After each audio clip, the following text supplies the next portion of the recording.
Alright, boom, so we begin this movie watching a couple of delinquents going crazy mowing down the cops on the M-way. You know, just a typical Tuesday in the streets of Chirac. And judging by the look on this man's face, I already know this police chase got him stressing. I hate to break it to you, lil bro, but it's about to get so much worse. As we cut to the GOAT. Right as he's been woken up by...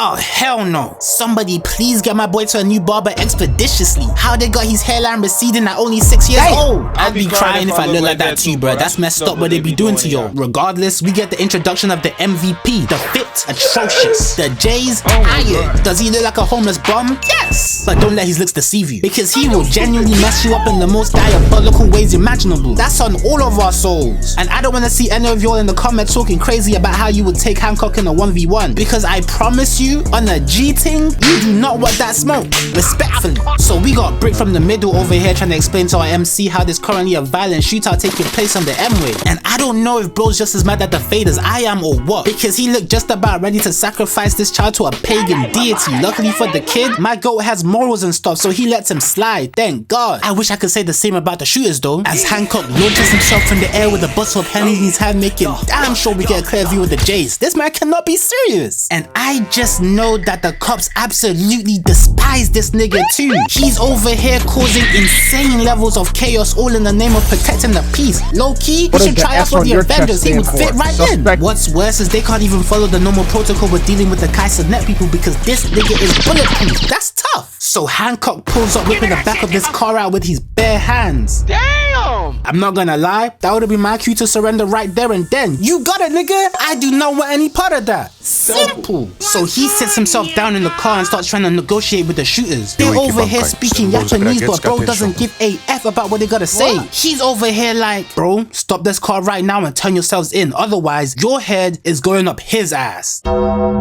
And his head is going up the driver's ass. Jesus is Lord. And the driver's head is going up my ass. Nigga, what? What kind of threat is this? You would think he was joking, but no, he's not. I swear to God, I would rather go toe-to-toe with the Batman any day of the week than face this demon in open combat. You got me messed up. But the shooters don't take this threat seriously. They make a fatal mistake trying to blick this nigga down. Did I not mention the fact that he was bulletproof? All they managed to do was piss him off. And bro, you shouldn't have did that. As he sticks his feet through, yes, through the car, bringing it to a halt real quick before flying them up into the sky, taking them all on a trip, no little Einstein.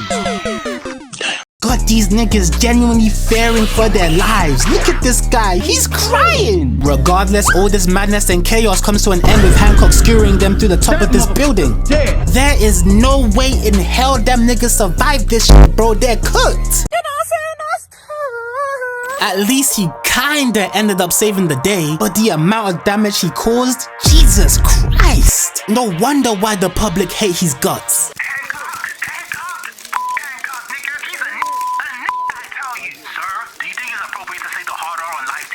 Like, take this one lady for example. She might not be saying anything crazy, but I know the racist head shake when I see it. Disgusting! During Black History Decade 2, you hate to see it. At least not everybody's hating on him though, as he's got fine shit walking up to him basically wanting one thing, that schmeat. She want me, she want me, she want me. He brings her back to his place and they start getting wicked, but what's crazy is the fact that bro's gonna push her off him right at the last second. Why? Because this nigga be shooting straight bullets. If he didn't do that, she would have died right there and then. Not gonna lie, death by nut is crazy. Now that I think about it, how the hell is Lois Lane even still alive, bro? That shit doesn't make any sense. So we cut to the next scene, which is where we get introduced to Ray. And Ray, he's just a chill guy. He's over here trying to convince this group of mostly rich white men into giving money away to Africans for free. Is this nigga serious? Naturally, he gets laughed out the room, and bro is really going through it, because if he doesn't start getting a sustainable paycheck, he's gonna have to start an OnlyFans, or worse, actually get a job. But shit just goes from bad to worse as he finds himself stuck in traffic on a train line, which is when he turns his head and he sees a train coming at him at full speed. This nigga is cooked. Only thing he can do is pray to the Most High for help. And surprisingly, God answered his prayers, sending Hancock to save his life. Damn, prayer really be working, huh? Hold up, let me try that. God, please send me a big booty light skin. Big booty light skin. Big booty. You asked for a big booty light skin? Oh, hell nah. So Hancock saves his life, moving him out the way and stopping the train in its tracks. But this might be the worst superhero of all time, because by doing this, he caused this crazy ass train collision. Naturally, the public is incensed, like, bro, you could have just moved him out the way. You didn't have to do all of this. You know what? That's a fair point. Oh, so he's a black and he smells like a monkey. Damn. Alright, now y'all are doing too much. Ray, being the nice guy he is, was like, everybody chill, Hancock saved my life. And Hancock is genuinely taken aback by this, like, damn, nobody's ever been this nice to him before. To be honest, I'm surprised this nigga isn't a supervillain. Shit, if that was me, let's just say this world shall know pain. Anyways, Hancock decided to repay Ray by dropping him off at his crib, which is when we get introduced to... Sit down, big fella. Yeah, man, I am never beating these Snow Bunny allegations, am I? No! Regardless, Hancock gets invited to dinner, which is where Ray tells him he can help him improve his image, you know, considering the fact that he is more hated than a black man in Arkansas. To which bro is like, you know what, say less. Pulling up the next day, destroying this entire street side with this insane superhero landing. Jesus Christ, he's got the whole block mad. Even this little white boy's over here cussing him out, calling him a... And remember what I said earlier about Hancock having morals and shit? Well, forget I said any of that, because he straight up sends this child to God. Like, nigga, chill. No, chill for what? Who is this nigga? At least he didn't kill him, maybe traumatized him for life, but you know what? You can just walk that off. That's what we call character development. So this is when the Hancock rehabilitation program begins, which I'm not gonna lie, was very much needed, as bro has been moving diabolically. Sir, why are you butt booty naked in front of children? Oh nah, he might be one of those. Kanye, take it away. Know some niggas that went to that island. Why the fuck would you go to that island? And look at this, you threw a whole whale at this poor fisherman's boat. It needed to be in the water. You killed 5 people. I don't know what to tell you. Naturally, it is not looking good for my boy. And to top it all off, the feds want him in jail doing life without parole. To be honest, I'm not even surprised. What did you expect? Ray for some reason sees this as an opportunity to help him improve his public perception. But you cannot fool me. This nigga is not slick. He just wants to see another black man in prison, out here moving like Prime Kamala Harris. Just go to jail, little bro. What's the worst that could happen? Oh, this pain different. This is different pain. This is new. Oh, this is new nah. pain. So you shoved his head into the nigga's ass. They tested my gangster. What? Wow. You know what? Whatever. So apparently you're gonna be here for about 8 years. You said 8 years? Nah, you got me messed up. Bro was about ready to walk out. And really and truly, who's gonna stop him? Jose? Nigga, you gotta shut down that state before you hurt yourself. Ray has to genuinely pull off the yap of the century in order to stop this demigod from escaping. I don't think y'all are really understanding just how insane of a feat this is. Bearing in mind, this nigga can quite literally turn him into yam at any moment. Regardless, he stays, which turned out to be the right call, because since this man has been incarcerated, the streets have apparently become worse than before. And I'm over here thinking, worse than before? They was up in poll on 5-0 just in the intro alone. How the hell can it be worse than before? What is this, Gotham? The police have no other choice but to call this nigga up, and I know they was pissed too, relying on a black man to stop crime. They was definitely punching the air. We love to see it. So he receives the call from the chief of police. Like, you heard that, Hancock? Pick it up. The big leagues are calling. And like the goat he is, bro pulls up in style, new fit and everything. He is looking icy. Like, yes, we see the fit. It's immaculate. You might whoop your ass, you do that again. What now, nigga? I just came in here to tell you to wipe your mouth when you're done, bro.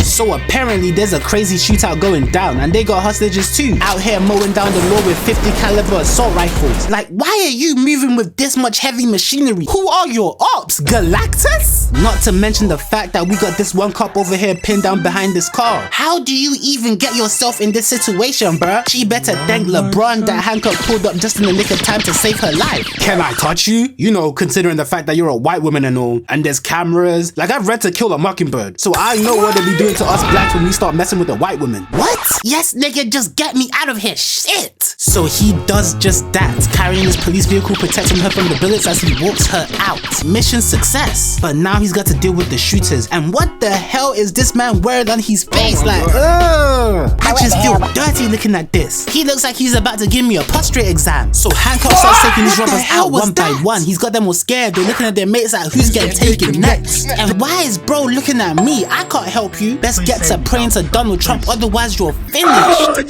This is when Hancock finally reveals himself. Got this nigga over here shitting bricks. But he collects himself because he knows the huzzard's watching and immediately informs Hancock that he's got C4 strapped around the hostages. So one force move, everybody going down. I'm weak. This man really said, I hate you nigga, let's die. Regardless, he tells Hancock to open the vault, a request that he respectfully declines. And bro took that personally, calling him a asshole. But here's the thing, for whatever reason, this seems to be a trigger word for our boy. Kinda like yelling out the word A minor around R. Kelly. He just cannot control himself. Which is when Hancock takes this thingy and begins to sharpen it. At this point, I'm not gonna hold you, I would have thrown it immediately. Because what in God's name are you planning to do with that? But for whatever reason, this imbecile decides to double down and antagonize the demigod. Have you lost your cotton picking mind?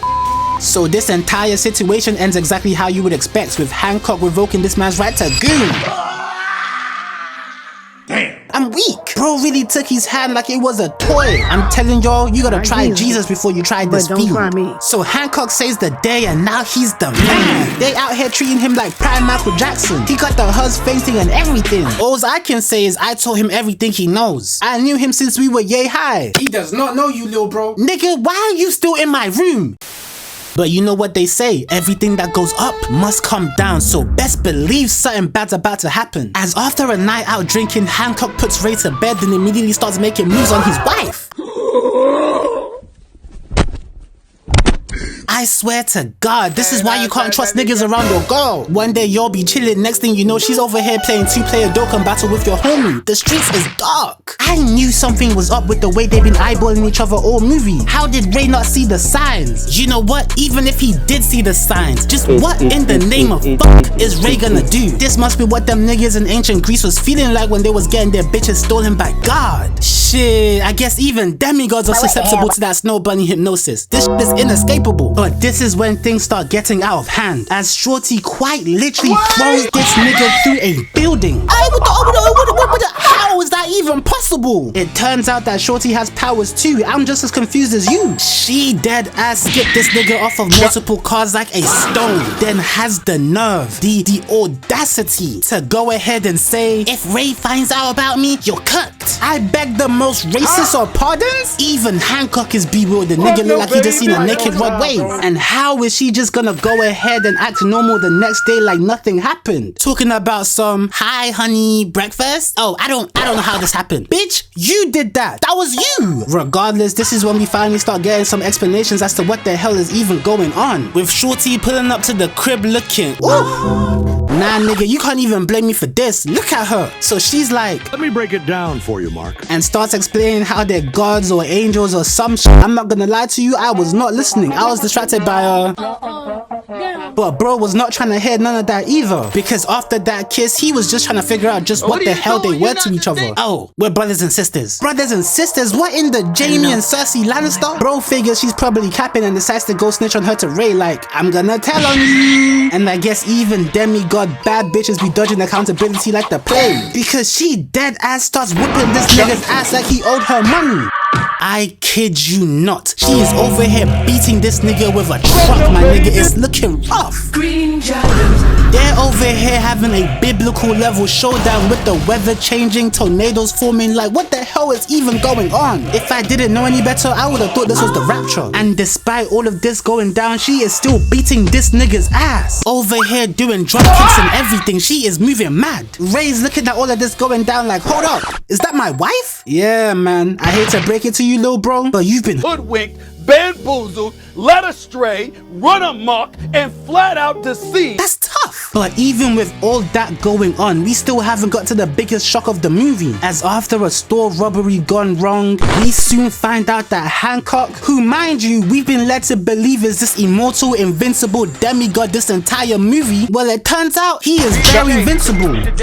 And even crazier than this is the fact that the reason why he is now vulnerable is because his kryptonite happens to be the white woman. You cannot make this shit up. You know what? It actually makes perfect sense. Of course, the superpower nigga's kryptonite would be the white woman. I wouldn't have it any other way. It's either that or a fresh pair of J's. You crease that shit, that nigga will turn to ash. So now bro is actually dying because he was around a white woman for too long. And to make matters even worse, the niggas who he f***ed over earlier on in the movie teamed up like the Avengers. They are now coming for blood knowing that he is weak and defenseless. This is basically free eats. So the ops pull up to the hospital and immediately start letting the choppers sing as they blip down the whole ward, forcing Hancock to fight for his life as he throws this hospital bed, taking these niggas out like they're bowling pins. But unfortunately, Shorty got hit and she got hit bad. Bro is irate. I haven't seen a nigga this mad since the world found out Tom Holland was piping Zendaya. He is walking them down like a man possessed, taking one of the gunmen and throwing him to the promised land, just to then delete the next nigga with this wheelchair. All of this before crashing the third guy into the ceiling. I just know his spine is cooked. He is genuinely frying these niggas. Had bro raising his hands up for Jesus. But if you thought it was gonna be that easy, you are sadly mistaken. This is the final fight. He's got to struggle at least a little bit, with this random pulling up and stabbing my goat in the back, then trying his absolute hardest to give him CTE with this pipe. He then blows this nigga up, doing the Avengers' favorite pastime of blowing up Africans. I'm not gonna lie to you, he is getting cooked. Over here choking my goat out like a bad bee, not like this. Get back, nigga! Get back, nigga! Damn, I didn't mean like that. Bro went after his kids, you know what? Fair play. As he launches dude into hell, that nigga is dead. Meanwhile, this entire time, Shorty's been fighting for her life. I ain't no doctor, but it's not looking good, bruv. It's not looking good. She is quite literally on her last legs. And for whatever reason, these two are linked. So whatever damage he gets is doubled up and passed on to her. The only way to cure this is by separating the two of them so their powers can return, which is exactly what Hancock tries to do. Only problem is he is currently getting his back blown out from behind. Pause. Yes, it is I, your worst enemy, born in the ashes of despair. I have come to rid the world of your... Hey bro, do I know you? Oh nah, this spot ass villain. He spent this entire movie plotting revenge and bro doesn't even know your name. Are you not embarrassed? This is really embarrassing. But damn, I'd be lying if I said my goat wasn't getting fried right now. He really has him on his hands and knees. Kaisernet, save us. Just when he was about to finish Hancock off, Ray comes through with the play of the game. My goat, he took this nigga's other hand too. I guess no more gooning for you. A fate's worse than death for certain niggas out there. And he does all of this right before taking him out with one final blow. However, it might already be too late, as it looks like Hancock and the Snow Bunny Princess are down and who are we kidding? Of course they're not about to kill off the MC. What did you think this was? Bro is able to make a miraculous recovery jumping out this window. Well, he's still able to get right back up. As the further he moves away from the Snow Bunny, the stronger he becomes. All of this culminating with him launching himself into the sky and saving the both of them. And with that, everybody gets their happy ending. Hancock keeps his powers, Ray gets to keep laying pipe in an actual demigod, and me, I get to rest easy knowing that you watched this video all the way to the end. See, we do what they never do, wonder why they hate. Show them love when I'm on the stage, girl, just show them breast. Don't want hugs, wanna see you dance, then just bust your square, give the angst, yeah, she fell in love. Just another black boy story, parent issues, drugs and mischief, that's what kids do.